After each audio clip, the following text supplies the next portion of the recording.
Con el fin de exponer en detalle el gran acuerdo nacional por la educación, el ministro Joaquín Lavín asistió a la Comisión de Educación del Senado. El secretario de Estado se refirió a las funciones que tendrá la Superintendencia de Educación Superior y clarificó, entre otros temas, de dónde vendrán los 4.000 millones de dólares destinados a la creación del Fondo para la Educación. El encuentro, claro, no estuvo exento de polémica, ya que parlamentarios de la oposición instaron al gobierno a definir su postura sobre el lucro en las universidades.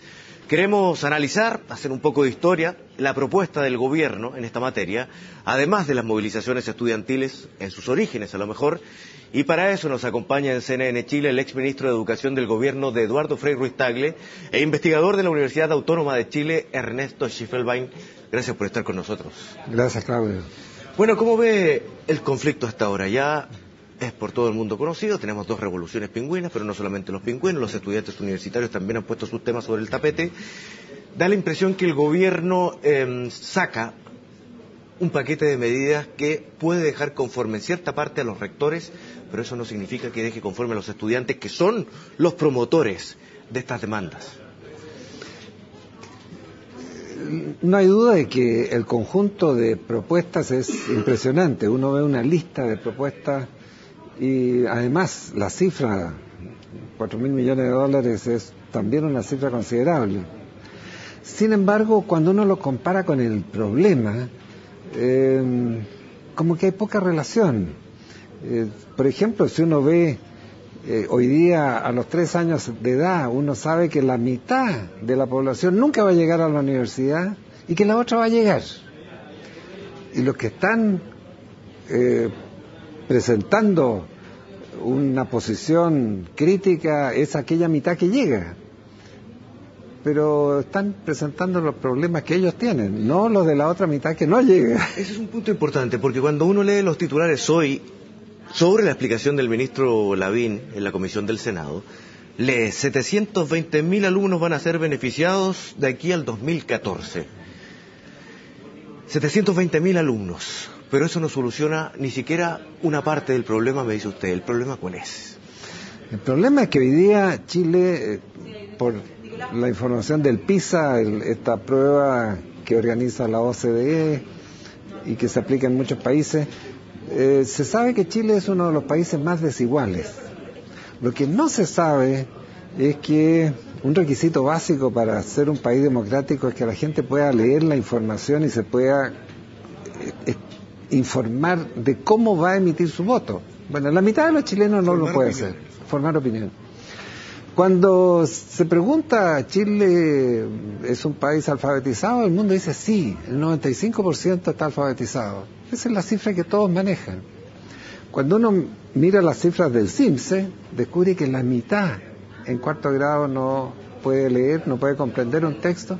Y cuando uno ve las pruebas equivalente al PISA para adultos de 15 a 65 años, descubre que solamente el 20% es capaz de entender un texto y tomar una decisión razonable de acuerdo a ese texto. O sea que el problema es un problema gigantesco en relación a los problemas que presentan los jóvenes. O al paquete de medidas que se presenta por parte del gobierno. Al paquete de medidas, pero claro. Ese es un problema social del país en general y que tiene muchas más aristas que la educación solamente, aunque puede ser uno de los puntos más importantes. Pero ¿cómo se le pone el cascabel al gato? Porque se acusa al gobierno actual, el gobierno actual también dice que es un problema que no se ha solucionado en 20 años, usted estuvo en los gobiernos de la concertación y sin embargo el problema siguió avanzando y las desigualdades que usted relata se mantuvieron o se hicieron incluso peores. Es así, y hay que reconocerlo. Yo tuve la suerte de en el año 94, constituir la Comisión Brunner, y el país logró un consenso, y dijo, estas son las 4 cosas que tenemos que hacer. El problema es que de esas 4 cosas solamente se hizo una, que es la jornada escolar completa. Las otras no se hicieron. Los profesores siguen siendo formados de la misma manera que han sido formados por 30 o 40 años.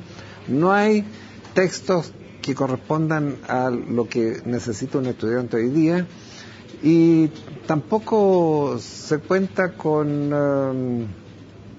el acceso a los medios de tecnología adecuada. Entonces, de información. Ahora, en ese tiempo, ¿nunca se dieron cuenta o no se estaban evidenciando ya a nivel escolar los problemas respecto a lo que tenía la municipalización para sostener a los colegios? ¿La desigualdad que estaba generando? ¿O ya era evidente? Lo que pasa es que ese es un problema creado artificialmente. No, claro, viene del gobierno de No. Es un problema que no existe. ¿Cómo así? No existe. Si uno toma los datos de Simpson, descubre que cuando uno compara por nivel socioeconómico, en el socioeconómico bajo, las escuelas municipales logran mejores resultados que los privados subvencionados. En el medio, muy parecido, y en el alto no existe. ¿Cómo se entiende entonces que los alumnos estén abandonando las escuelas municipalizadas para irse a particulares subvencionados? Esa es la pregunta, porque han sido engañados sistemáticamente. Con estas cifras que son públicas y se pueden ver por internet, uno puede demostrar de que no existe eso que se afirma permanentemente, que las escuelas municipales son mucho más malas que las privadas subvencionadas.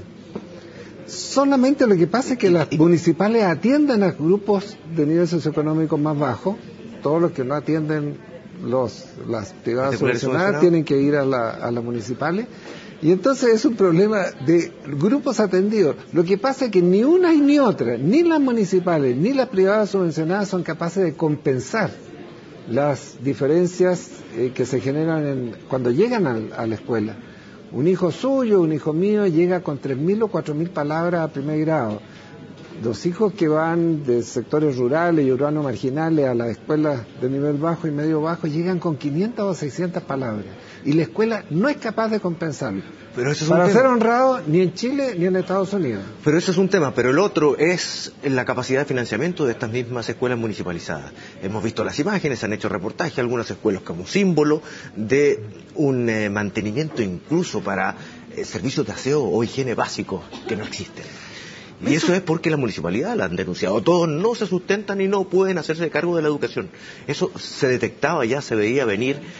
¿Era evidente bajo su administración como ministro? No. Si eso es resultado de los 400.000 niños que han sido trasladados por esta propaganda engañosa. Esto es resultado solamente de que se ha generado este mito de que existen estas diferencias. Los padres han hecho esfuerzos espantosos por cambiar a sus hijos, esfuerzos financieros, tienen que pagar transporte escolar, tienen que pagar cuotas, etcétera. Y porque hay un problema inexistente que se está atacando. Es un error social espantoso. ¿Usted está de acuerdo con las escuelas municipalizadas? ¿Deben seguir existiendo? Eso podría revisarse, pero... ¿No es la base del problema? Pero no es el problema, claramente no es el problema. Son tan malas una como las otras. El problema es la formación de los profesores. Ahora, usted está pasando a otro tema porque se nos van a ir los minutos. También es académico investigador de una universidad privada. Uh-huh. En su época de ministro había muchas menos universidades privadas. Menos. ¿En qué problema? ¿En qué momento el lucro comienza a transformarse en un problema? Tampoco se pudo avisorar efectivamente que lo que existía en la ley como una obligación, que no se pudiera lucrar con la educación a nivel universitario, empezó a hacerse por otros canales, otras vías. Nuevamente es un problema en parte construido y en parte real. Cuando empiezan a negociarse universidades, se compran, se venden universidades, claro, la gente se da cuenta de que es un muy buen negocio y que se transan por cantidades muy altas. Entonces, sí, en ese momento se percibe que no es un juego inocente de formar muy buena gente, sino que cuánto pongo y cuánto gano. ¿Pero no le molestaba a nadie en ese entonces? Inicialmente no, porque no se percibía estas cifras que han sido realmente muy grandes. Hablamos de ventas y compras por cientos de millones de dólares. Entonces... ¿Y había mucha gente de la clase política en general formando parte del negocio? Sí, bueno... ¿A su juicio eso impidió que se hiciera una investigación más profunda o que se tratara de normar en otro sentido? No sé, en esa parte no tengo realmente evidencia. A mí siempre me gusta hablar solamente con cifras, de modo que... ¿A usted le gusta el lucro? Porque es parte de la discusión que se va a instalar a propósito del proyecto del gobierno. Yo creo que a todos nos gusta. Yo creo que todos, en la universidad, con nuestro salario, con nuestro trabajo, nosotros siempre, toda persona... No, pero me refiero a nivel de educación universitaria.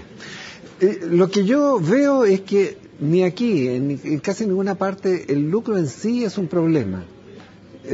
Acá lo que muestran las cifras es que el problema surge de que no se están formando los profesores adecuados, no se están ofreciendo los materiales adecuados para trabajar de manera efectiva, con eficiencia, y entonces si nosotros resolviéramos eso no habría problema con el lucro.